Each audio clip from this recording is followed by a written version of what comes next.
Hello everybody, welcome to yet another session of my literature saga. ഇന്ന് നമ്മൾ discuss ചെയ്യാൻ പോകുന്നത് വില്യം ഷേക്സ്പിയറിൻ്റെ വളരെ ഫേമസ് ആയിട്ടുള്ള ഇൻട്രസ്റ്റിംഗ് ആയിട്ടുള്ള ഒരു പ്ലേ ആണ് ദ മെർച്ചൻ്റ് ഓഫ് വെനിസ്.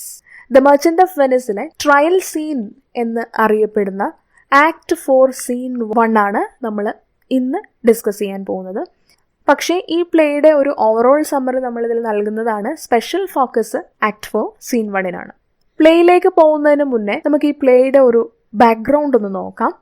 ഇത് എഴുതിയിരിക്കുന്നത് വില്യം ഷേക്സ്പിയർ ആണ്, who is regarded as the unparalleled writer of English literature of all times. English literature എന്ന് പറയുമ്പോൾ തന്നെ ഒരു വായനക്കാരൻ്റെ മനസ്സിലേക്ക് ആദ്യം ഓടിയെത്തുന്ന പേര് വില്യം ഷേക്സ്പിയറിൻ്റെ തന്നെയാണ് എന്ന കാര്യത്തിൽ സംശയമില്ല. ഇന്ന് നമ്മൾ പഠിക്കാൻ പോകുന്നതും ഷേക്സ്പിയറിൻ്റെ ദ മെർച്ചൻ്റ് ഓഫ് വെനിസ് എന്ന പ്ലേയിലെ വളരെ പ്രധാനപ്പെട്ട ഒരു സീനാണ്. അപ്പോൾ പാഠഭാഗത്തിലേക്ക് പോകുന്നതിന് മുന്നേ നമുക്ക് പ്ലേയെ പറ്റി ഒന്ന് നോക്കാം. പക്ഷേ ഞാനിവിടെ വില്യം ഷേക്സ്പിയറിനെ പറ്റി ഒരു ഡീറ്റെയിൽഡ് ആയിട്ടുള്ള ഒരു സ്കെച്ച് തരാൻ ഉദ്ദേശിക്കുന്നില്ല. കാരണം ഷേക്സ്പിയറിനെ പറ്റിയുള്ള ഒരു biographical sketch Romeo and Juliet എന്നുള്ള വീഡിയോയുടെ ഫസ്റ്റ് പാർട്ടിൽ കൊടുത്തിട്ടുണ്ട്. അത് വേണമെന്നുള്ളവർക്ക് ആ വീഡിയോ കാണാം. അതിൻ്റെ ലിങ്ക് ഞാനിവിടെ ഡിസ്ക്രിപ്ഷൻ ബോക്സിൽ കൊടുക്കുന്നുണ്ട്. So this play was written during the 16th century and it is believed to have been written in between 1596 and 1599. 16th സെഞ്ച്വറിയിലാണ് ഈ പ്ലേ എഴുതിയിട്ടുള്ളത്. ഏതാണ്ട് 1596-നും 1599-ൻ്റെയും ഇടയിലാണ് ഇത് എഴുതിയിട്ടുള്ളത്. പക്ഷെ ഇത് ആദ്യമായിട്ട് പബ്ലിഷ് ചെയ്തത് 1600-ലെ ക്വാർട്ടോ എഡിഷനിലാണ്. പിന്നീട് 1623-ലെ ഫസ്റ്റ് ഫോളിയോയിലും ഇത് പബ്ലിഷ് ചെയ്തിട്ടുണ്ട്. So we all know that William Shakespeare is regarded as one of the makers of modern English language, who made significant contributions to modern English vocabulary through his plays. And this play is also remarkable for the large bulk of words and phrases that have entered English vocabulary. William Shakespeare നമുക്കറിയാം makers of modern English ലാംഗ്വേജിൽ വളരെ പ്രധാനിയാണ്. അതായത് English വൊക്കാബുലറിയിൽ ധാരാളം വാക്കുകൾ ഇദ്ദേഹത്തിന്റെ പ്ലേസിലൂടെ കടന്നുകൂടിയിട്ടുണ്ട്. ഈ പ്ലേയും അങ്ങനെ തന്നെയാണ്. ഇതിൽ നിന്നും ധാരാളം വാക്കുകളും ശൈലികളും ഒക്കെ ഇംഗ്ലീഷ് വൊക്കാബുലറിയിൽ ഇടം നേടിയിട്ടുണ്ട്. So first let us have A look at the plot summary. ഇനി നമുക്ക് ഇതിന്റെ ഓവറോൾ പ്ലോട്ട് സമ്മറി ഒന്ന് നോക്കാം. വെനീസിലെ ഒരു പ്രഭു കുടുംബത്തിലെ അംഗമായിരുന്നു ബസാനിയോ എന്ന ചെറുപ്പക്കാരൻ. ഈ ബസാനിയോ ബെൽമോണ്ടിലെ ഒരു സമ്പന്ന കുടുംബത്തിലെ അതിസുന്ദരിയായ പോർഷ്യ എന്ന യുവതിയുമായിട്ട് പ്രണയത്തിലാകുന്നു. പക്ഷെ ബസാനിയോയ്ക്ക് ഒരു പ്രശ്നമുണ്ട്. ബസാനിയോ ഒരു സ്പെൻഡ്രിഫ്റ്റ് ആണ്. കിട്ടുന്ന കാശെല്ലാം ധൂർത്തടിച്ച് നശിപ്പിക്കും. അങ്ങനെ കയ്യിലുണ്ടായിരുന്നതെല്ലാം ധൂർത്തടിച്ച് തീർത്ത ബസാനിയോയ്ക്ക് പെട്ടെന്ന് 3000 ഡെക്കേഡ്സിന്റെ അധിക ആവശ്യം കൂടി വന്നു. എങ്ങനെയാണ് ഈ ആവശ്യം വന്നതെന്ന് ചോദിച്ചാൽ പോർഷ്യയെ പ്രപ്പോസ് ചെയ്യാനും മാരേജിന്റെ കാര്യങ്ങളൊക്കെ നീക്കാൻ വേണ്ടിയിട്ടാണ് ഈ 3000 ഡെക്കേഡ്സിന്റെ ആവശ്യം ബസാനിയോയ്ക്ക് ഉണ്ടായത്. ഒരു സൂട്ടർ ആയിരിക്കുക എന്നുള്ളത് വളരെ എക്സ്പെൻസീവ് ആയിട്ടുള്ള ഒരു അവസ്ഥയാണ്. അപ്പോൾ വിവാഹാലോചനയ്ക്കും മറ്റു ചെലവിനും ഒക്കെ ആയിട്ടാണ് ഇത്രയും അധികം പൈസയുടെ ആവശ്യം ഇയാൾക്കുണ്ടായത്. പക്ഷേ ഈ തുക കണ്ടെത്താൻ വേണ്ടിയിട്ട് ബസാനിയോയ്ക്ക് സാധിച്ചില്ല. അങ്ങനെ ബസാനിയോ ഈ തുകയ്ക്ക് വേണ്ടി ഉറ്റ സുഹൃത്തും വെനീസിലെ തന്നെ ഒരു പ്രമുഖ കച്ചവടക്കാരനുമായ ആന്റോണിയോയെ സമീപിക്കുന്നു. ബസാനിയോ ആന്റോണിയോയെ സമീപിച്ചെങ്കിലും അയാളുടെ അപ്പോഴത്തെ സാഹചര്യത്തിൽ ആ തുക ഉടനടി അയാൾക്ക് കൊടുത്ത് സഹായിക്കാനായിട്ട് പറ്റിയില്ല. കാരണം 3000 ഡെക്കേഡ്സ് എന്ന് പറഞ്ഞാൽ ഹ്യൂജ് എമൗണ്ട് ആണ്. അതുമാത്രമല്ല ആന്റോണിയോ ഒരു മെർച്ചൻ്റ് ആണ്, കച്ചവടക്കാരനാണ്. കച്ചവടത്തിനായിട്ട് മെക്സിക്കോയിലും ഇംഗ്ലണ്ടിലുമൊക്കെ പോയ അയാളുടെ കപ്പലുകൾ തിരിച്ചു വന്നിട്ടുമില്ല. പക്ഷെ അയാൾ ബസാനിയോയോട് ഒരു കാര്യം പറയുന്നു, ഒരു കാര്യം ചെയ്യുക, നീ ഒരു മണി ലെൻഡറിനെ കണ്ടെത്തുക, എന്നിട്ട് ആ മണി ലെൻഡറിന് ഞാൻ പൈസ തിരിച്ചു കൊടുത്തോളാം. എൻ്റെ കപ്പലുകൾ വരേണ്ട താമസം മാത്രമേ ഉള്ളൂ. തിരിച്ചെത്തിയാൽ ഉടനെ തന്നെ ധാരാളം പണം എൻ്റെ കയ്യിലെത്തും. അപ്പോൾ ആ പണം ഞാൻ എത്രയും പെട്ടെന്ന് ഈ മണി ലെൻഡറിന് കൊടുത്തു തീർത്തുകൊള്ളാം എന്ന് പറയുന്നു. പക്ഷേ അങ്ങനെ ഒരു മണി ലെൻഡറിനെ കണ്ടെത്തുക എന്ന് പറഞ്ഞാൽ ഇത്തിരി ഡിഫിക്കൽട്ട് ആയിട്ടുള്ള ഒരു കാര്യമായിരുന്നു. അങ്ങനെ ഫൈനലി ബസാനിയോ അങ്ങനെ ഒരു മണി ലെൻഡറിനെ കണ്ടെത്തുന്നു. ആ മണി ലെൻഡർ ഒരു ജ്യൂ ആയിരുന്നു. ഷൈലക് എന്നായിരുന്നു അയാളുടെ പേര്. അങ്ങനെ ബസാനിയോ ആന്റോണിയോയുമായിട്ട് ഷൈലക്കിൻ്റെ അടുത്തെത്തുന്നു. അപ്പോഴാണ് ആന്റോണിയോയ്ക്ക് മനസ്സിലാകുന്നത് ഈ ഷൈലക്കുമായിട്ട് ആന്റോണിയോയ്ക്ക് നേരത്തെ തന്നെ കുറേ ഇഷ്യൂസ് ഉണ്ടായിട്ടുള്ളതാണ്. അപ്പോൾ ശത്രുവിൻ്റെ അടുത്ത് തന്നെയാണ് ആന്റോണിയോ വന്ന് പെട്ടിരിക്കുന്നത് എന്നുള്ള കാര്യം ആന്റോണിയോയ്ക്ക് അപ്പോഴാണ് മനസ്സിലാവുന്നത്. ഇനി ആന്റോണിയോയും ഷൈലക്കും തമ്മിൽ ശത്രുതയ്ക്ക് എന്താണ് റീസൺ? ഷൈലക്ക് നേരത്തെ പറഞ്ഞല്ലോ ഒരു ജ്യൂ ആണ്. അയാൾ പലിശയ്ക്ക് പണം കൊടുക്കലാണ് അയാളുടെ ഓക്യുപ്പേഷൻ. പലിശയ്ക്ക് പണം കൊടുക്കുക എന്ന് പറയുന്നത് ക്രിസ്ത്യാനിറ്റി എന്ന റിലീജിയനിൽ പാപമാണ്. അത് ക്രിസ്ത്യൻ ഫെയ്ത്തിനെതിരാണ്. അന്റോണിയോ ഒരു ക്രിസ്ത്യനാണ്. അതുകൊണ്ട് തന്നെ അന്റോണിയോയ്ക്ക് ഷൈലക്കിൻ്റെ ഈ ഒരു പ്രവൃത്തിയോട് അത്ര യോജിപ്പുണ്ടായിരുന്നില്ല. ഈ ഒരു കാര്യത്തിന്റെ മേലെ അന്റോണിയോ പല പ്രാവശ്യം ഷൈലക്കിനെ വിമർശിച്ചിട്ടുണ്ട്. ഇത് നല്ല ഒരു കാര്യമല്ല, സത്യമുള്ള ഒരു ജോലിയല്ല എന്നൊക്കെ പറഞ്ഞ് അന്റോണിയോ ഒരുപാട് വിമർശിച്ചിട്ടുണ്ട് ഷൈലക്കിനെ. അത് മാത്രമല്ല, അന്റോണിയോ പലിശയില്ലാതെ നിരവധി പേർക്ക് പണം കടം കൊടുത്തിരുന്നു. അത് ഷൈലക്കിന് ഒരു ത്രെറ്റ് കൂടിയായിരുന്നു. ആ ഒരു കാര്യത്തിലും ഷൈലക്കിന് അന്റോണിയോയുടെ നീരസം ഉണ്ടായിരുന്നു.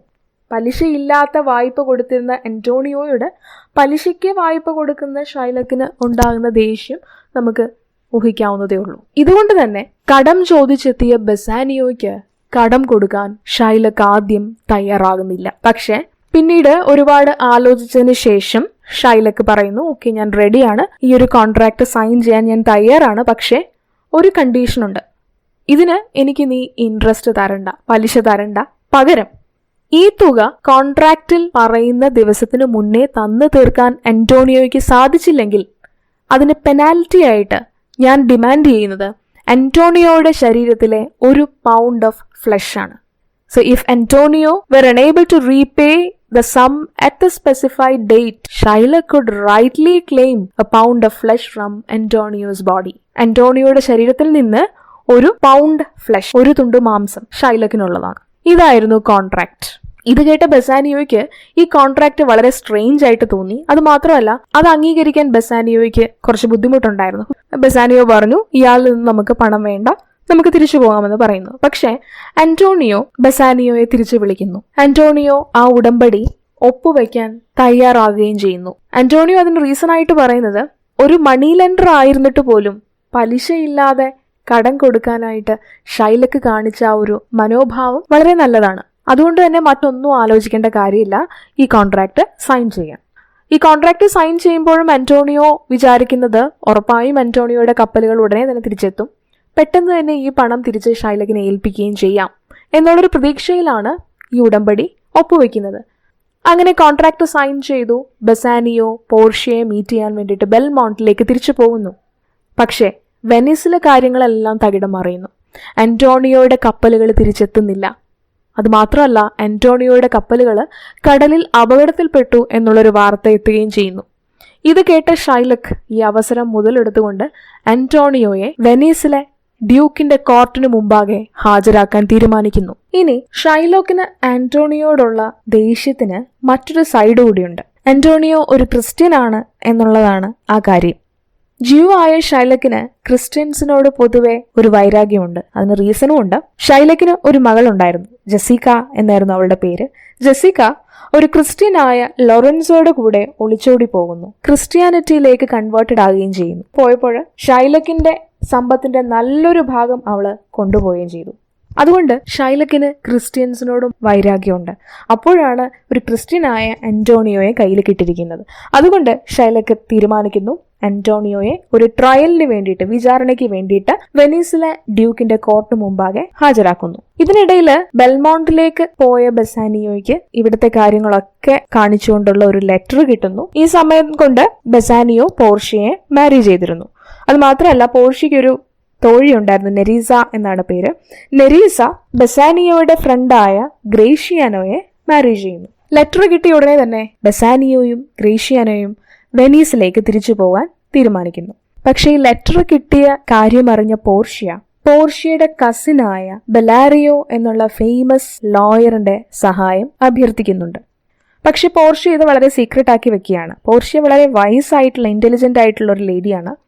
ബെലാരിയോ പാഡുവയിലെ വളരെ ഫേമസ് ആയിട്ടുള്ള ഒരു ലോയറുമാണ്, പോർഷ്യയുടെ കസിനുമാണ്.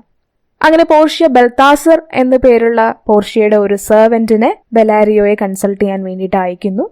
എനിവേ, ഇത് സീക്രട്ട് ആക്കി വെക്കുന്നുണ്ട്. ബസാനിയോയ്ക്ക് ഈ കാര്യങ്ങളൊന്നും അറിയില്ല. അങ്ങനെ ബസാനിയോയും ഗ്രേഷ്യാനോയും ട്രയൽ ദിവസം പണവുമായി കോർട്ടിലെത്തുന്നു. The setting of the scene is the court of justice, Venice.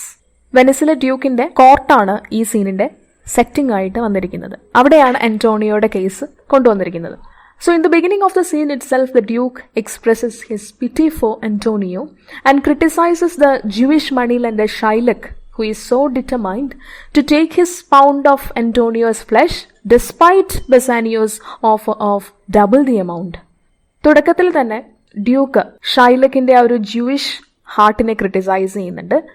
തുകയുടെ 2 ഇരട്ടി നൽകാമെന്ന് ബസാനിയോ പറഞ്ഞെങ്കിലും ഷൈലക്ക് വാശി പിടിച്ച് നിൽക്കുകയാണ്. തനിക്ക് അർഹമായിട്ടുള്ള അന്റോണിയോയുടെ ആ ഒരു പൗണ്ട് ഓഫ് ഫ്ലഷ് മാത്രം മതി, വേറൊന്നും പെനാൽറ്റി ആയിട്ട് വേണ്ട എന്നുള്ള വാശിയിലാണ് ഷൈലക്ക്. ഡ്യൂക്ക് ഷൈലക്കിനെ ഡിസ്ക്രൈബ് ചെയ്യുന്നത് ഇങ്ങനെയാണ്: an inhuman wretch, void and empty from any dram of mercy. ഒരു തുള്ളി മേഴ്സി പോലും, കരുണ പോലും മനസ്സിൽ അവശേഷിക്കാത്ത ഒരു നീചനായ ഹ്യൂമൻ ബീയിങ് ആണ് ഷൈലക്ക് എന്ന് പറയുന്നുണ്ട്. അതിനുശേഷം ഡ്യൂക്ക് ഷൈലക്കിനെയും അന്റോണിയോയും സമൺ ചെയ്യുന്നു, അവരെ വിളിപ്പിക്കുന്നു. നേരത്തെ ഷൈലക്കിനെ ക്രിട്ടിസൈസ് ചെയ്തെങ്കിലും ഇവിടെ ഡ്യൂക്ക് തികച്ചും വ്യത്യസ്തമായിട്ടുള്ളൊരു തന്ത്രമാണ് പ്രയോഗിക്കുന്നത്.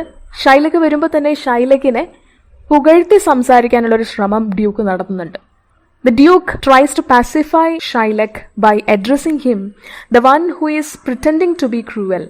ഡ്യൂക്ക് ഷൈലക്കിനെ വിളിക്കുന്നത് പുറമെ ക്രൂവലായിട്ട് ബിഹേവ് ചെയ്യാൻ ശ്രമിക്കുന്ന ഒരു മാന്യനായ വ്യക്തിയാണ് ഷൈലക്ക് എന്ന് പറയുന്നുണ്ട്. He says that the whole world believes that Shylock is going to show mercy at the last moment in order to surprise them all.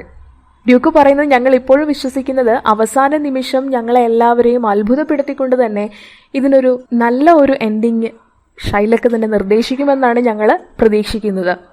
അവസാനം ഷൈലക്ക് തന്നെ പറയും, എനിക്ക് പൗണ്ട് ഓഫ് ഫ്ലഷ് വേണ്ട, പകരം കടം വാങ്ങിയ തുക മതി എന്ന് പറയും. ഒരുപക്ഷെ അന്റോണിയോ ഷൈലക്കിന് നൽകാനുള്ള പ്രിൻസിപ്പലിന്റെ നല്ല ഒരു ശതമാനം ഡിഡക്റ്റ് ചെയ്യുകയും ചെയ്യാം എന്ന് ഞങ്ങൾ വിശ്വസിക്കുന്നു എന്ന് ഡ്യൂക്ക് പറയുന്നു.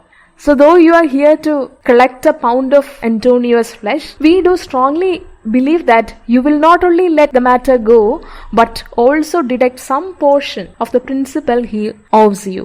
ഇങ്ങനെയൊക്കെ പറഞ്ഞെങ്കിലും ഡ്യൂക്കിന്റെ ഈ കോക്സിംഗ് വേർഡ്സ് ഒന്നും തന്നെ ഷൈലക്കിന്റെ മേൽ യാതൊരുവിധ മാറ്റവും വരുത്തിയില്ല. He turns a deaf ear to all the appeals of Duke. Instead, Shylock silences the Duke by saying that he cannot revoke the decision, for he has sworn by the holy Sabbath to have the due. ഷൈലക്കിന് ഇനി താൻ എടുത്ത തീരുമാനത്തിൽ നിന്ന് പിന്മാറാൻ സാധിക്കുകയില്ല എന്ന് പറയുന്നു. അതിന് റീസൺ പറയുന്നത് എന്താന്ന് വെച്ചാൽ, ഞാൻ ഹോളി സാബത്ത് വെച്ചാണ് ഞാൻ പ്രതിജ്ഞ ചെയ്തത്. എന്ത് സംഭവിച്ചാലും ഞാൻ ഇതിന്റെ പെനാൽറ്റി തന്നെ ഈടാക്കും, അതിൽ കുറഞ്ഞുള്ള ഒന്നും ഞാൻ സ്വീകരിക്കുകയില്ല എന്ന് ഞാൻ ഹോളി സാബത്തിനെ വെച്ച് സ്വെയർ ചെയ്തു പോയി. അതുകൊണ്ട് എനിക്കിനി എന്റെ ഡിസിഷൻ റിവോക്ക് ചെയ്യാനായിട്ട് സാധിക്കുകയില്ല എന്ന് പറയും. അങ്ങനെ ഞാൻ ചെയ്യുകയാണെന്നുണ്ടെങ്കിൽ, അതിന് ഡ്യൂക്ക് എന്നെ പ്രേരിപ്പിക്കുകയാണെന്നുണ്ടെങ്കിൽ, ഈ സിറ്റിയുടെ അഭിമാനത്തിന് തന്നെ അത് വലിയ ഒരു കളങ്കമാണ് സൃഷ്ടിക്കുക. ഈ സിറ്റിയുടെ ചാർട്ടറും അതിന്റെ ലോയും അതിന്റെ ഫ്രീഡവും ഒക്കെ തന്നെയാണ് മോശമായിട്ട് ചിത്രീകരിക്കപ്പെടാൻ പോകുന്നത്. So if the Duke doesn't allow me to do so, the city's charter and its freedom are endangered. എന്ത് സംഭവിച്ചാലും നിയമവ്യവസ്ഥകള് വളച്ചൊടിക്കാത്ത ഒരു സമ്പ്രദായമാണ് ഇവിടെ ഉള്ളത്. അപ്പോൾ അതിന് തന്നെ കളങ്കമേൽക്കുന്ന രീതിയായിരിക്കും ഞാനിപ്പോൾ എൻ്റെ ഡിസിഷനിൽ നിന്ന് പിന്നോട്ട് പോയാൽ സംഭവിക്കുക. സോ ഡ്യൂക്ക് തന്നെ ബോണ്ടിൽ പറഞ്ഞ പോലുള്ള നടപടി സ്വീകരിക്കാൻ അനുവദിക്കാത്ത പക്ഷം ഡ്യൂക്കിന്റെ തന്നെ സിറ്റിയുടെ ചാർട്ടറിന് അത് മോശം തന്നെയാണ്. So if you ask me why I am so adamant over this pound of flesh, my answer would be simple. I prefer it to the money. It is simply so. ഇനി നിങ്ങൾ എന്നോട് ചോദിക്കുകയാണ് എന്തുകൊണ്ട് ഞാൻ ഈ പൗണ്ട് ഓഫ് ഫ്ലഷ് തന്നെ വേണം എന്നുള്ള പിടിവാശിയിൽ നിൽക്കുന്നു എന്ന് ചോദിച്ചാൽ അതിന് ഒരേ ഒരു ആൻസറേ ഉള്ളൂ. അത് എൻ്റെ ഇഷ്ടമാണ്. ഞാൻ അതാണ് പ്രിഫർ ചെയ്യുന്നത്. മണിയേക്കാളും ഞാൻ പ്രിഫർ ചെയ്യുന്നത് ആ പൗണ്ട് ഓഫ് ഫ്ലഷ് ആണ്. അതിന് ഷൈലക്ക് പറയുന്നത്, ഹ്യൂമൻ ബീയിങ്സ് പല വിധമാണുള്ളത്, ഹ്യൂമൻ ബിഹേവിയേഴ്സും അതുകൊണ്ട് പല വിധമാണുള്ളത്. ആ ഒരു അനാളജിയാണ് സജസ്റ്റ് ചെയ്യുന്നത്. അത് ജസ്റ്റിഫൈ ചെയ്യാൻ വേണ്ടിയിട്ട്, ആ ക്ലെയിം ജസ്റ്റിഫൈ ചെയ്യാൻ വേണ്ടിയിട്ട്. So just like some men don't like roasted pig and some who don't like seeing a cat, I also prefer to have that pound of flesh that belongs to me. ചില ആളുകൾക്ക് roasted pig ഇഷ്ടമല്ല, അതുപോലെ ചിലർക്ക് പൂച്ചയെ കാണുന്നത് ഇഷ്ടമല്ല. അതൊക്കെ അവരവരുടെ ഇഷ്ടങ്ങളും അനിഷ്ടങ്ങളും ഒക്കെയാണ്. അതുപോലെ തന്നെ എനിക്കും എൻ്റെതായിട്ടുള്ള ഇഷ്ടങ്ങളും പ്രിഫറൻസസ് ഒക്കെ ഉണ്ട്. ഇവിടെ ഞാൻ പ്രിഫർ ചെയ്യുന്നത് എനിക്ക് ആ പൗണ്ട് ഓഫ് ഫ്ലഷ് കിട്ടുക എന്നുള്ളതാണ്, അല്ലാതെ മണിയല്ല. So I have a solid reason for my decision. എനിക്കതിന് ഒരു സോളിഡ് റീസൺ ഉണ്ട്. ഈ ഒരു മൊമെന്റിൽ ബസാനിയോ ഇന്റർവീൻ ചെയ്യുന്നു. And Bassanio calls it Shylock's arrogance and nothing else. Bassanio പറയുന്നുണ്ട് ഇത് ഷൈലക്കിന്റെ അഹങ്കാരമാണ് അല്ലെങ്കിൽ ക്രൂവൽറ്റിയാണ് ഇവിടെ എക്സിബിറ്റഡ് ആവുന്നത്. And there occurs a hot exchange of words between Bassanio and Shylock. And finally, Antonio intervenes and warns Bassanio not to argue with a Jew. ഈ ഒരു മൊമെന്റിൽ അന്റോണിയോ ഇന്റർവീൻ ചെയ്യുന്നു. അന്റോണിയോ ബസാനിയോയെ വാൺ ചെയ്യുന്നു, never argue with a Jew. ഈ ലോകത്ത് നടക്കാത്ത പല കാര്യങ്ങളും ചിലപ്പോൾ നടന്നു എന്ന് വരാം, പക്ഷെ ഒരു ജ്യൂവിനോട് ആർഗ്യൂ ചെയ്ത് ജയിക്കുക എന്ന് പറഞ്ഞാൽ ഇമ്പോസിബിൾ ആണ്. If you go to the beach and ask the waves to reduce its height, well it might work. കടൽ തീരത്ത് ചെന്നിട്ട് തിരമാലകളോട് ആവശ്യപ്പെടുക, നിങ്ങളുടെ ആ ഒരു വേവ്സിന്റെ ഹൈറ്റ് ഒന്ന് റെഡ്യൂസ് ചെയ്യാമോ എന്ന് ചോദിച്ചാൽ ഒരു പക്ഷേ നടന്നേക്കാം. You can even ask the wolf why he killed the lamb. You might get an answer from it. ഒരു ചെന്നായിയോട് ഇപ്പം നീ ചോദിക്കുവാണ് എന്തുകൊണ്ടാണ് നീ ഇത്രയും ക്രൂരനായത് എന്ന് ചോദിച്ചാൽ ഒരുപക്ഷെ ആ വോൾഫിന്റെ കയ്യിൽ നിന്ന് നിനക്കൊരു ആൻസർ ലഭിച്ചേക്കാം. പക്ഷേ ഷൈലക്കിനെ പോലൊരു ജ്യൂയെ ഒരിക്കലും നിനക്ക് മാറ്റുവാനായിട്ട് സാധിക്കില്ല. You can even ask the pine trees on the mountain not to wag their high tops when the storm blows.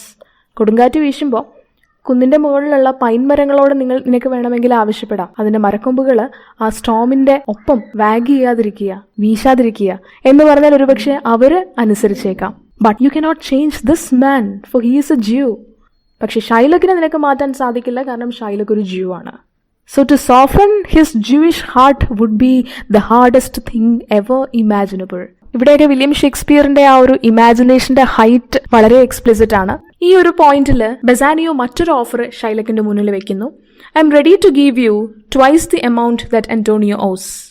Shylock അതും ഡിനൈ ചെയ്യുന്നു. ഷൈലക്ക് പറയുന്നു, എനിക്കതൊന്നും വേണ്ട, എനിക്ക് ഞാൻ ഡിസേർവ് ചെയ്യുന്ന ആ പൗണ്ട് ഓഫ് ഫ്ലെഷ് മാത്രം മതി.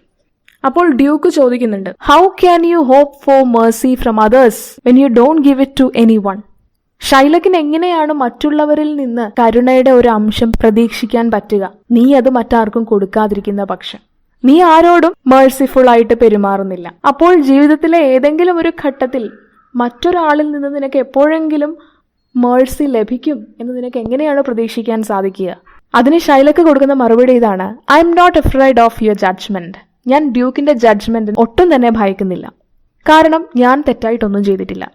I don't feel that I have done anything wrong. And Shylock here goes on criticizing the Duke for his kind of cruel treatment meted out to his slaves. Shylock പകരം ഡ്യൂക്കിനെ ചോദ്യം ചെയ്യുകയാണ്, ഡ്യൂക്കിനെ വിമർശിക്കുകയാണ്. Duke തന്റെ കൊട്ടാരത്തിൽ നിരവധി അടിമകളെ സൂക്ഷിച്ചിട്ടുണ്ട്. എന്തുകൊണ്ട് ആ അടിമകളെ നിങ്ങൾ സ്വതന്ത്രരാക്കുന്നില്ല? അല്ലെങ്കിൽ എന്ത് തരത്തിലുള്ള ട്രീറ്റ്മെന്റ് ആണ് നിങ്ങൾ അവർക്ക് നൽകുന്നത്? നിങ്ങൾ അവരെ അടിമകളായിട്ട് തന്നെയല്ലേ ട്രീറ്റ് ചെയ്യുന്നത്? അവരെ നിങ്ങൾ സ്വതന്ത്രരാക്കുന്നുമില്ല. അത്ര കരുണയുള്ള വ്യക്തിയാണെന്നുണ്ടെങ്കിൽ നിങ്ങൾക്ക് വേണമെങ്കിൽ അവരെ സ്വതന്ത്രരാക്കാം, നിങ്ങൾക്ക് വേണമെങ്കിൽ നിങ്ങളുടെ മക്കളെ ഈ അടിമകൾക്ക് വിവാഹം ചെയ്തു നൽകാം. So how can you justify your act of treating your slaves cruelly? The Duke could have set dum free or get them married to the Duke's children if the Duke was really bothered about being merciful. So just as the Duke owns his slave, so does Shylock owns the pound of flesh. ഇപ്പൊ Shylock പറയുന്നത്, എങ്ങനെയാണോ Duke ആ അടിമകളെ on ചെയ്യുന്നത്, അതുപോലെ തന്നെ ഞാനും അന്റോണിയോയുടെ ബോഡിയിലുള്ള എനിക്ക് അവകാശപ്പെട്ട ആ പൗണ്ട് ഓഫ് ഫ്ലെഷ് ഓൺ ചെയ്യുന്നു. അതിലെനിക്ക് റൈറ്റ്ഫുൾ ആയിട്ടുള്ള ക്ലെയിമാണുള്ളത്. അതുകൊണ്ട് ഷൈലക്കിന് നീതി ലഭിച്ചില്ല എന്നുണ്ടെങ്കിൽ ഈ വെനീസിലെ മൊത്തം നീതിന്യായ വ്യവസ്ഥകള് വാലിഡിറ്റി ഇല്ലാത്ത ഒന്നാണ് എന്ന് പറയേണ്ടി വരും എന്നാണ് ഷൈലക്ക് പറയുന്നത്. So if you are going to deny justice to me, it would be equivalent to invalidating the laws of Venice. ഇതോടുകൂടെ ഡ്യൂക്ക് സൈലന്റ് ആയി. ഡ്യൂക്കിന് മനസ്സിലായി ഇയാളെ ഒരു കാരണവശാലും പറഞ്ഞ് മാറ്റാനായിട്ട് സാധിക്കില്ല. അതുകൊണ്ട് ഡ്യൂക്ക് കോർട്ട് പിരിച്ചുവിടുകയാണ്. ഡ്യൂക്ക് ഒരു കാര്യം കൂടെ പറയുന്നു, എനിക്കിതിനൊരു സൊല്യൂഷൻ കണ്ടെത്താനായിട്ട് സാധിക്കില്ല, അതുകൊണ്ട് എൻ്റെ ഒരു ഫ്രണ്ടായ ഒരു എക്സ്പേർട്ട് ലോയറായ ബെലാരിയോയെ ഞാൻ ഈ കാര്യത്തിന് വേണ്ടിയിട്ട് നിയോഗിച്ചിട്ടുണ്ട്. അദ്ദേഹം എത്രയും പെട്ടെന്ന് ഇവിടെ എത്തിച്ചേരും. അതിനുശേഷം ഇതിനൊരു തീർപ്പുണ്ടാക്കുന്നതാണ് എന്ന് പറഞ്ഞിട്ട് കോർട്ട് പിരിച്ചുവിടാൻ തുടങ്ങുമ്പോഴാണ് ഒരു മെസ്സഞ്ചർ അവിടെ എത്തുന്നു. ആ മെസ്സഞ്ചർ മറ്റാരുമല്ല, ബെലാരിയോ എന്ന് നേരത്തെ പറഞ്ഞ ലോയറിന്റെ മെസ്സേജുമായിട്ട് എത്തിയതാണ്. അവിടെ വന്നിരിക്കുന്നത് പോർഷ്യയുടെ ഹാൻഡ്മെയ്ഡായ നെരീസയാണ്. And here Nerissa is disguised as the lawyer's clerk. Lawyer എത്തിയിട്ടുണ്ട്. ലോയറിന്റെ ക്ലർക്കായിട്ട് വേഷം മാറിയാണ് നെരീസ ഇവിടെ വന്നിരിക്കുന്നത്. So Nerissa announces that she is from Padua and she has a letter from Bellario. ബെലാരിയോയുടെ ലെറ്ററുമായിട്ടാണ് ഞാൻ വന്നിരിക്കുന്നതെന്ന് നെരീസ പറയുന്നു. ഇതിനിടയിൽ ഷൈലോക്ക് അയാളുടെ നൈഫ് ഷാർപ്പൻ ചെയ്യുന്നുണ്ട്. അയാളുടെ ഷൂവിന്റെ സോളിൽ വെച്ചിട്ട് നൈഫ് ഷാർപ്പൻ ചെയ്യുന്നുണ്ട്. Because he is eager to have his pound of flesh. ഇത് കണ്ട് ഗ്രേഷ്യാനോ പറയുന്നത്, you are sharpening your knife not on your sole. but on your soul, you merciless Jew. നീ ഈ നൈഫ് ഷാർപ്പൻ ചെയ്യുന്നത് നിന്റെ ഷൂവിൻ്റെ സോളിലല്ല, പകരം നിന്റെ സോളിലാണ്, നിന്റെ ആത്മാവിൽ തന്നെയാണ്. No metal can, no, not the hangman's axe, bear half the keenness of thy sharp envy. Can no prayer pierce thee? എന്ന് ചോദിക്കുന്നുണ്ട്. No metal, not even the undertaker's axe, could ever be half as sharp as your revenge. Even ആരാച്ചാരുടെ കത്തിക്ക് പോലും നിന്റെ ഈ പ്രതികാരത്തിന്റെ പകുതി മൂർച്ചയേ ഉള്ളൂ. ഇത്രയും പേര് ഇവിടെ നിന്ന് കേണപേക്ഷിക്കുന്നതൊന്നും നിന്നെ ഒട്ടും തന്നെ മൂവ് ചെയ്യുന്നില്ല. ഇത്രയും മേഴ്സിലെസ് ആയിട്ടുള്ള ഒരു ഹ്യൂമൻ ബീയിങ് ആണോ നീ എന്ന് ഗ്രേഷ്യാനോ ചോദിക്കുന്നുണ്ട്. അത് മാത്രമല്ല, ഗ്രേഷ്യാനോ മറ്റൊരു കാര്യം കൂടെ പറയുന്നുണ്ട്, വളരെ ഇമ്പോർട്ടൻ്റ് ആയിട്ടുള്ള ഒരു കാര്യമാണ്. ഇത്രയും ക്രൂരകൃത്യങ്ങൾ ചെയ്യുന്ന ഷൈലക്കിന് നരകത്തിൽ എന്തായാലും ഒരു സീറ്റ് ഉറപ്പാണ്. And he addresses him a disgusting dog. ഗ്രേഷ്യാനോ തുടർന്ന് ഷൈലക്കിനെ എ ഡിസ്ഗസ്റ്റിംഗ് ഡോഗ് എന്ന് വിളിച്ച് അധിക്ഷേപിക്കുന്നുണ്ട്.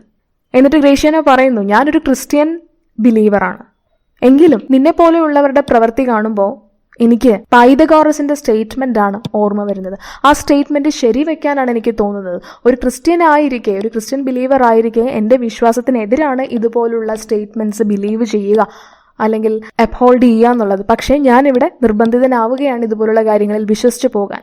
പൈതഗോറസ് പറഞ്ഞത് ഇതാണ്, മനുഷ്യജന്മം എന്ന് പറയുന്നത് ആനിമൽസ് ചത്തു കഴിയുമ്പോഴത്തേക്കും അവരുടെ സോളാണ് മനുഷ്യന്റെ ബോഡിയിൽ റീഇൻകാർണേറ്റഡ് ആവുന്നത്. അത് ക്രിസ്ത്യൻ ബിലീഫ് പ്രകാരം അത് തെറ്റാണ്, അങ്ങനെയല്ല. മനുഷ്യജന്മം എന്ന് പറഞ്ഞാൽ ഡിവൈൻ ആയിട്ടുള്ള ഒരു ജന്മമാണ്. പക്ഷേ പൈതഗോറസ് പറഞ്ഞിരിക്കുന്നത് ആനിമൽസിന്റെ സോൾസ് ആണ് പിന്നീട് ഹ്യൂമൻ ബോഡീസിൽ റീഇൻകാർണേറ്റഡ് ആവുന്നത്. അത് നിന്റെ കേസിൽ ശരിയാണ് ഷൈലക് എന്നാണ് പറയുന്നത്. Your dog Saul previously belonged to a wolf that was killed for slaughtering human beings. And when that cruel wolf died, his wretched soul took resort in your body while you were sleeping within your mother's womb. നിന്റെ കേസിൽ അത് ശരിയാണ്. നീ നിന്റെ അമ്മയുടെ വൂമ്പിലായിരുന്ന സമയത്ത് നിന്റെ human ഫോമിൽ ഒരു വോൾഫിന്റെ ക്രൂവൽ ആയിട്ടുള്ള ആത്മാവ് കയറിക്കൂടി. പൈതഗോറസിന്റെ സ്റ്റേറ്റ്മെന്റ് എന്തായാലും നിന്റെ കാര്യത്തിൽ ട്രൂ ആണ് എന്ന് ഗ്രേഷ്യാനോ പറയുന്നു. അത് വളരെ ഇമ്പോർട്ടൻ്റ് ആയിട്ടുള്ള ഒരു സ്റ്റേറ്റ്മെന്റ് ആണ്. ഇത്രയൊക്കെ പറഞ്ഞിട്ടും ഷൈലക്കിന്റെ തീരുമാനത്തിൽ ഒരു മാറ്റവുമില്ല. അപ്പോഴത്തേക്കും ഡ്യൂക്ക് അനൗൺസ് ചെയ്യുന്നു, നമ്മളുടെ യങ് ലോയർ ഇവിടെ എത്തിച്ചേർന്നിരിക്കുകയാണ്, ഇനി കേസ് ഡീൽ ചെയ്യുന്നത് അദ്ദേഹമായിരിക്കും. ആ യങ് ലോയറിന്റെ പേരാണ് ബൽതാസർ. ഈ പേര് നേരത്തെ കേട്ടിട്ടുണ്ടാകും. ഈ പേര് ശരിക്കും പോർഷ്യയുടെ സെർവൻറ്റിൻ്റെതാണ്. അതാണ് ഇവിടെ യൂസ് ചെയ്തിരിക്കുന്നത്. അത് യൂസ് ചെയ്യാനായിട്ടൊരു കാര്യമുണ്ട്. ഈ ബൽതാസർ എന്നുള്ള ലോയറായിട്ട് വേഷം മാറി വന്നിരിക്കുന്നത് മറ്റാരുമല്ല, പോർഷ്യയാണ്. പോർഷ്യയുടെ വന്നിരിക്കുന്നത് ഇതിനൊരു പരിഹാരം കണ്ടെത്തി അന്റോണിയോയെ ഇതിൽ നിന്ന് മോചിപ്പിക്കാൻ വേണ്ടിയിട്ടാണ്. പോർഷ്യ വളരെ ബ്രില്യൻ്റ് ആണ് എന്ന് നേരത്തെ പറഞ്ഞിരുന്നു. അതുമാത്രമല്ല, പോർഷ്യയുടെ കസിനായ ബെലാരിയോയുടെ ഹെൽപ്പ് പോർഷ്യ സീക്ക് ചെയ്തിട്ടുണ്ടായിരുന്നു എന്നുള്ളൊരു കാര്യവും നേരത്തെ പറഞ്ഞു. അത് ബെസാനിയോയ്ക്കോ ഗ്രേഷ്യാനോയ്ക്കോ ഒന്നും അറിയില്ല. അവരുടെ അറിവോടുകൂടി അല്ല പോർഷ്യയും നെരിസയും ഇവിടെ വേഷം മാറി എത്തിയിരിക്കുന്നത്. അങ്ങനെ വേഷം മാറി വന്നിരിക്കുന്ന നെരീസ തന്റെ കയ്യിലുള്ള ബെലാരിയോയുടെ ലെറ്റർ കോടതി മുമ്പാകെ ഉച്ചത്തിൽ വായിക്കുന്നു. The content of the letter was that Bellario has sent a very clever, intelligent young Roman lawyer named Balthasar on behalf of Bellario himself. ആ ലെറ്ററിൽ ബെലാരിയോ പറഞ്ഞിരിക്കുന്നത് അസുഖം മൂലം ബെലാരിയോയ്ക്ക് വെനീസിൽ എത്തിച്ചേരാൻ സാധിച്ചില്ല, പകരം ബെലാരിയോ പോലെ തന്നെ എഫിഷ്യൻ്റ് ആയിട്ടുള്ള ഇൻ്റലിജൻ്റ് ആയിട്ടുള്ള ഒരു യങ് റോമൻ ലോയറിനെ ഞാൻ അങ്ങോട്ട് അയക്കുന്നു. ബൽത്താസർ എന്നാണ് അയാളുടെ പേര്. അയാൾ ഈ കേസ് പഠിച്ചിട്ടുണ്ട്, ഒരുപാട് ബുക്സ് ഇതിനു വേണ്ടി റെഫർ ചെയ്തിട്ടുണ്ട്. So I am sending him in my place to answer your request. താങ്കൾ എൻ്റെ പ്രസൻസ് റിക്വസ്റ്റ് ചെയ്തിരുന്നു, പക്ഷേ എനിക്ക് എത്തിച്ചേരാൻ സാധിക്കുന്നില്ല.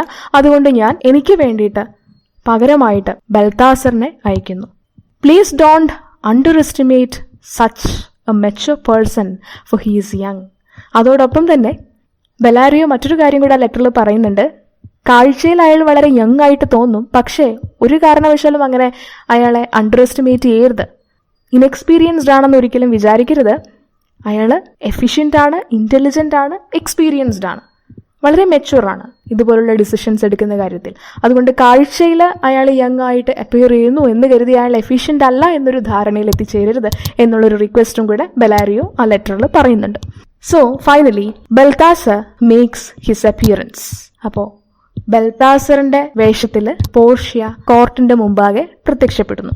ബൽത്താസർ ആദ്യം തന്നെ അന്റോണിയോയെയും ഷൈലോക്കിനെയും വിളിപ്പിക്കാൻ ആവശ്യപ്പെടുന്നു. So the duke summons Antonio and Shylock. First, Balthasar addresses Shylock and comments that Shylock's case is the most unusual one, though the Venetian law can't stop Shylock from proceeding it. ഷൈലക്കിന്റെ കേസിനെ പറ്റി Balthazar ആദ്യം തന്നെ പറയുന്നത് ഇതാണ്: ഇത്രയും നാൾ കണ്ടതിൽ വെച്ച് വളരെ അൺയൂഷ്വൽ ആയിട്ടുള്ള ഒന്നാണ്. അത് മാത്രമല്ല, വെനീഷ്യൻ നിയമവ്യവസ്ഥകൾ പ്രകാരം ഇയാൾ ശരിക്കും പറയുന്ന ക്ലെയിം റൈറ്റ്ഫുള്ളും ആണ്, ന്യായം ഇയാളുടെ ഭാഗത്തുമാണ്. അതുകൊണ്ട് വളരെ കുഴപ്പിക്കുന്ന ഒരു കേസാണിത്. എന്നിട്ട് ബൽത്താസർ അന്റോണിയോയുടെ നേർക്ക് തിരിയുന്നു. And Balthazar ask whether he acknowledges this contract. And Antonio's reply was yes. Balthazar ചോദിക്കുന്നുണ്ട്, ഈ കോൺട്രാക്റ്റിൽ പറഞ്ഞിരിക്കുന്ന കാര്യങ്ങളെല്ലാം ശരിയാണോ, ഇത് നിങ്ങൾ അംഗീകരിക്കുന്നുണ്ടോ? അതിന് അന്റോണിയോയ്ക്ക് ശരിവെക്കുന്നു എന്ന് തന്നെയായിരുന്നു മറുപടി. അങ്ങനെ അന്റോണിയോ അത് അംഗീകരിക്കുന്ന പക്ഷം ബൽത്താസറിന്റെ അഭിപ്രായത്തിൽ ഇനി ഷൈലക്കിന് മാത്രമേ ഈ ഒരു പ്രശ്നത്തിൽ നിന്ന് അന്റോണിയോയെ സഹായിക്കാൻ സാധിക്കുള്ളൂ. So Balthasar says that the only way left out is to pray for the Jews' mercy. വേറെ വഴിയൊന്നുമില്ല. പക്ഷേ ഷൈലക്ക് അതിന് തയ്യാറല്ല. Shylock is not at all ready for that. വീണ്ടും ബൽത്താസറിന്റെ ഭാഗത്ത് നിന്ന് ഒരു അറ്റംപ്റ്റ് കൂടി നടത്തുകയാണ്. ഷൈലക്കിന്റെ തീരുമാനത്തിൽ എന്തെങ്കിലും ഒരു മാറ്റം കൊണ്ടുവരാൻ വേണ്ടിയിട്ട്, മാറ്റം വരുത്താൻ വേണ്ടിയിട്ട് പോർഷ്യ ഒരു അറ്റംപ്റ്റ് നടത്തുകയാണ്. പോർഷ്യ എന്ന് പറയുമ്പോൾ ബൽത്താസർ തന്നെയാണ്. Here Portia makes an eloquent speech on the quality of mercy and the importance of being merciful. Human beings merciful ആവേണ്ട ആവശ്യകതയെപ്പറ്റി പോർഷ്യ ഒരു സ്പീച്ച് ഡെലിവർ ചെയ്യുന്നു. And there she talks about the quality of mercy. വളരെ important ആയിട്ടുള്ള, വളരെ famous ആയിട്ടുള്ള ഒരു സ്പീച്ചാണിത്. Portia speech തുടങ്ങുന്നത് തന്നെ ഇങ്ങനെയാണ്: The quality of mercy is not strained. Merciful ആവുക എന്ന് പറയുന്നത് ഒരു ആർട്ടിഫിഷ്യൽ ആയിട്ടുള്ള അല്ലെങ്കിൽ മെക്കാനിക്കൽ ആയിട്ടുള്ള ഒരു പ്രോസസ് അല്ല. It just happens so. Nobody shows mercy, instead it droppeth as the gentle rain from heaven. Mercy എന്ന് പറയുന്നത് ഹെവനിൽ നിന്നാണ് വരുന്നത്. അത് അതുപോലുള്ള ഒരു ക്രൂഷ്യൽ മൊമെന്റിൽ ദൈവം നേരിട്ടിറങ്ങി പ്രവർത്തിക്കുന്നതാണ്. It droppeth as the gentle rain from the heaven. Soft ആയിട്ടുള്ള ജെന്റിൽ ആയിട്ടുള്ള റെയിൻ ഡ്രോപ്സ് പോലെയാണ് അത് ഹെവനിൽ നിന്ന് വരുന്നത്. So it just happens. It is a divine quality and it is possessed by the divine too. Mercy എന്നുള്ള quality divine ആയിട്ടുള്ള സോളിൽ മാത്രമേ ഉണ്ടാവുകയുള്ളൂ. ഡിവൈൻ ആയിട്ടുള്ള ഹ്യൂമൻ ബീയിങ്സിൽ മാത്രമേ മേഴ്സിയുടെ അംശം ഉണ്ടാവുകയുള്ളൂ. അത് മാത്രമല്ല, it is a double blessing. അതൊരു അനുഗ്രഹമാണ്. ആ അനുഗ്രഹം രണ്ട് രീതിയിലാണ് ഓപ്പറേറ്റ് ചെയ്യുന്നത്. For it blesses the one who gives it and the one who receives it. കൊടുക്കുന്നവനും സ്വീകരിക്കുന്നവനും ഒരേപോലെ സന്തോഷം നൽകുന്നത്, സംതൃപ്തി നൽകുന്നത്, ഒരേപോലെ അനുഗ്രഹം നൽകുന്ന ഒന്നാണ് mercy. It is mightiest in the mightiest. It becomes the throned മോണക് better than his crown. It is enthroned in the hearts of kings and it is an attribute to God himself. Mercy mightiest ആയിട്ടുള്ളവരിൽ mightiest ആയിട്ട് തന്നെ operate ചെയ്യുന്ന ഒരു ക്വാളിറ്റിയാണ്. ഒരു രാജാവിന് ഏറ്റവും യോജിച്ച ഒരു അലങ്കാരമാണ് കരുണ എന്നുള്ളത്. ഒരുപക്ഷെ അയാളുടെ കിരീടം അയാൾക്കൊരു അലങ്കാരമാകുന്നതിനേക്കാൾ ഉപരി അയാൾക്ക് യോജിച്ച ഒരു ക്വാളിറ്റിയാണ് mercy. It is strongest in the strongest people. The king's crown may represent his power, his majesty. But the quality of mercy is even higher than that. ഒരു രാജാവിന് അയാളുടെ കിരീടം റെപ്രസെൻ്റ് ചെയ്യുന്ന അയാളുടെ പവറാണ്, അയാളുടെ മെജസ്റ്റിയാണ്. പക്ഷേ mercy എന്നുള്ള ക്വാളിറ്റി അതിനേക്കാൾ എത്രയോ വലുതാണ്. കരുണ കാണിക്കുന്നവൻ ദൈവതുല്യനാകുന്നു. അതുകൊണ്ട് കരുണയുള്ള രാജാവ് ദൈവതുല്യനായ രാജാവാണ്. One who shows mercy is elevated to the level of a god. Thus, a merciful king becomes a god when the king mixes mercy with justice. ഏതൊരു രാജാവാണോ നീതിയോടൊപ്പം തന്നെ കരുണയ്ക്കും പ്രാധാന്യം കൊടുക്കുന്നത്, അയാൾ ദൈവതുല്യനായ ഒരു രാജാവായിട്ട് മാറുന്നു. ജസ്റ്റിസ് മാത്രം പോരാ. ജസ്റ്റിസ് മാത്രം മുറുകെ പിടിക്കുമ്പോൾ ചിലപ്പോൾ മേഴ്സി എന്നുള്ള ക്വാളിറ്റി അവിടെ ഇഗ്നോർ ചെയ്യപ്പെടുന്നു. ചില കേസസിൽ നമ്മൾ ജസ്റ്റിസിനേക്കാൾ ഇമ്പോർട്ടൻ്റ് ആയിട്ട് മേഴ്സിക്ക് പ്രാധാന്യം കൊടുക്കേണ്ടി വരും. നമ്മളൊക്കെ കരുണ കാണിക്കേണ്ട ഒരു ആവശ്യകത വരാറുണ്ട്. അപ്പോൾ നമുക്ക് ജസ്റ്റിസിന് ചിലപ്പോൾ ഡിസ്കാർഡ് ചെയ്യേണ്ടി വന്നേക്കാം, ഇഗ്നോർ ചെയ്യേണ്ടി വന്നേക്കാം. അതും ഒരു കൈൻഡ് ഓഫ് ജസ്റ്റിസ് തന്നെയാണ്. It all depends on situations. അതുകൊണ്ട് ക്വാളിറ്റി ഓഫ് mercy വളരെ ഡിവൈൻ ആണ്. Though justice be thy plea, consider this, that in the course of justice none of us should see salvation. We do pray for mercy And that same prayer doth teach us all to render the deeds of mercy. ഇവിടെ ഷൈലക് നിങ്ങളുടെ പ്ലീ തന്നെ, നിങ്ങളുടെ ആവശ്യം തന്നെ നിങ്ങൾക്ക് നീതി ലഭിക്കണമെന്നാണ്. നീതി നിങ്ങളുടെ ഭാഗത്തുമാണ്.